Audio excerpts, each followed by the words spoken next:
ব্রাহ্মণবাড়িয়ার নাসিরনগরে লাশবাহী অ্যাম্বুলেন্সে ডাকাতির ঘটনা ঘটেছে। বৃহস্পতিবার দিবাগত রাত আনুমানিক ১টার দিকে উপজেলার ভুরিশ্বর ইউনিয়নের তিলপাড়া এলাকায় এ ঘটনা ঘটে। ডাকাতির সময় চাহিদামতো অর্থ ও মালামাল না পেয়ে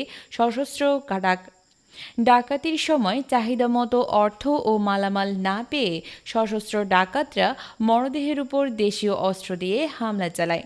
এ সময় নারীসহ ৯ জন আহত হয়েছেন।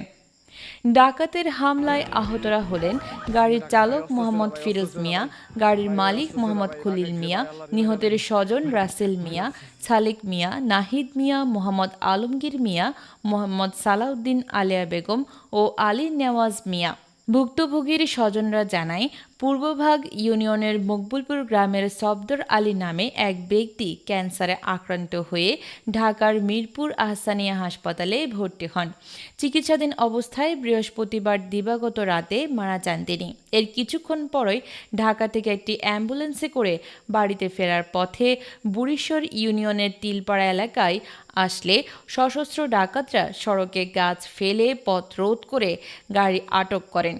এরপর গাড়িতে হামলা করে ভাঙচুর করা হয়। মরদেহের সঙ্গে থাকা স্বজনদের কাছ থেকে ৯টি মুঠোফোন ও নগদ $২৫,০০,০০০ টাকা হাতিয়ে নেয় ডাকাত দল।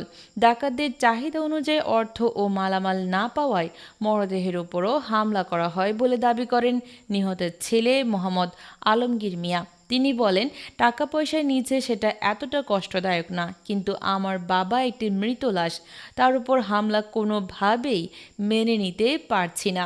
বাবার লাশ দাফন করে আইনগত পদক্ষেপের দিকে অগ্রসর হব। স্থানীয় বাসিন্দা মোহাম্মদ মুসলি উদ্দিন বলেন, ভোর সকাল এবং সন্ধ্যায় এই রাস্তাটি ভুতুড়ে জায়গায় পরিণত হয়।